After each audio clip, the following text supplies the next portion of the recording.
Halo keluarga Indonesia, apa kabar? Senang sekali saya Astia Dika bisa kembali menemani Anda di acara Kumpul Keluarga. Nah, keluarga Indonesia bicara tentang remaja. Pastinya kita melihat dunia yang penuh keceriaan, dunia yang penuh energi gitu ya. Tapi kalau bicara remaja, biasanya orang mungkin hanya berpikir masa transisi, mungkin SMP ke SMA. Ternyata remaja itu luas sekali loh. Ada remaja awal, remaja tengah sampai remaja akhir. Bahkan ada yang namanya pra-remaja. Nah, ini akan kita bahas nih hari ini. Seperti apa sebenarnya pra-remaja dan apa yang harus dilakukan orang tua untuk menghadapinya. Kita akan berbincang dan bahasnya bersama psikolog kita, ada Anti Jovita. Yuk kita sapa. Halo Anti Jo. Halo apa Dika. kabar? Baik sekali. Dika gimana? Aku baik. Sangat penuh energi seperti remaja. Pantesan kelihatan. Tadi saya mau nebak loh usianya 17 apa 18 gitu. Aduh, aku seneng banget karena Anti tepat menjawabnya. Baik, udah kita hilangkan halu-halunya ya. Anti, ini ngobrol tentang remaja. Ternyata remaja tuh luas banget ya, Anti. Nggak cuma kalau dari dulu aku mikir aduh SMP mulai remaja. Ternyata remaja tuh tahapannya banyak, bahkan ada namanya pra-remaja. Nah, pra-remaja ini seperti apa sih dan usia berapa sebenarnya mulai dialami anak-anak? Ya, kalau pra-remaja itu adalah usia 8 sampai 10 tahun. Ini adalah masa di mana transisi nih antara anak-anak menuju ke masa remaja, khususnya remaja awal. Nah, tadi kalau dikatakan pra-remaja 8 sampai 10, kemudian berikutnya adalah tahapan remaja awal. Itu adalah 11 sampai 13. Kemudian remaja pertengahan 14 sampai 17 dan remaja akhir 18 sampai 20. 21 udah masuk dewasa. Oke, ternyata 18 sampai 20 masih remaja itu Nanti ya? Iya. Oh, itu remaja kan kayaknya? Benar, masih dekat dengan umur saya. Nah, nanti kalau bicara tentang pra-remaja ini mungkin sering terlupakan atau mungkin banyak orang atau orang tua awam belum tahu bahwa ada loh fase ini. Iya. Nah, ini fasenya usianya tadi 8 sampai 10 ya Nanti ya? Kira-kira seperti itu. Biasanya mulai ada apa sih perubahannya?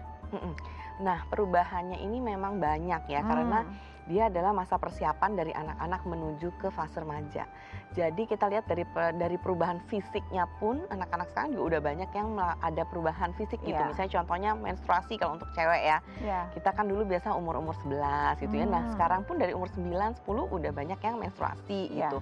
Nah, kemudian juga untuk lelaki, anak-anak laki-laki itu juga seperti itu sama. Jadi mengalami yang namanya perubahan masa ototnya bertambah, kemudian tingginya juga tambahnya cepet gitu kan ya, suaranya juga udah mulai berat. Nah, itu sudah ada mereka ada yang mengalami di masa-masa pra-remaja, tapi ada juga yang di remaja awal. Nah, kemudian kalau dari emosi, nah ini menarik sekali nih. Emosi itu adalah sebuah hal yang memang menjadi ciri khas pada saat remaja dan juga pra-remaja. Karena apa? Karena kalau kita lihat dari struktur otak gitu ya, itu memang ada perubahan dahsyat di sini. Terutama pada 3 struktur bagian otak nih Dika gitu. Yaitu yang pertama adalah amigdala, tempat emosi, yang kedua corpus callosum, yang ketiga adalah prefrontal cortex, yaitu otak bagian depan.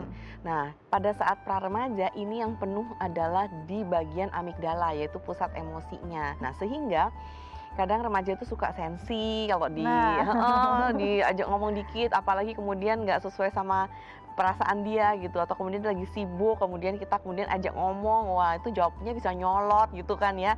Nah, itu karena emang emosinya gampang ke-trigger gitu. Nah, berikutnya adalah corpus callosum. Corpus callosum adalah tempat di mana dia bisa menangkap berbagai sumber informasi. Jadi derasnya informasi atau banyaknya informasi itu bisa ditangkap dengan banyak karena memang kapasitasnya besar nih di usia ini gitu. Nah, tapi dengan informasi yang banyak, emosi juga yang penuh. Nah, tapi belum diimbangi sama yang tadi yang saya jelaskan di otak bagian depan, yaitu prefrontal cortex. Ini adalah tempat untuk membuat keputusan gitu.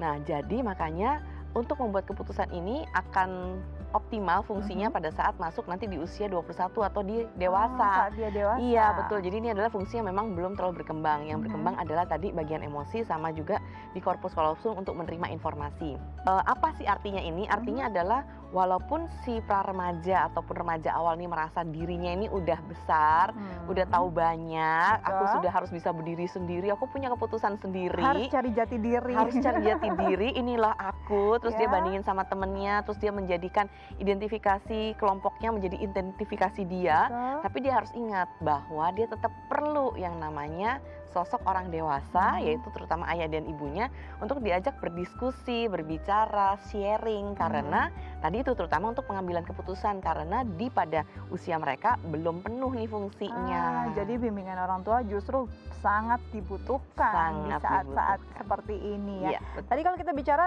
pasti emosi anak berubah, pasti banyak hal dahsyat yang akan berubah. Nah, siapkah orang tua menghadapi ini? Nanti kita akan ngobrol, tapi kita jeda dulu ya, Iya. Anti ya. Baik, keluarga Indonesia, jangan kemana-mana, tetap bersama kami di Kumpul Keluarga.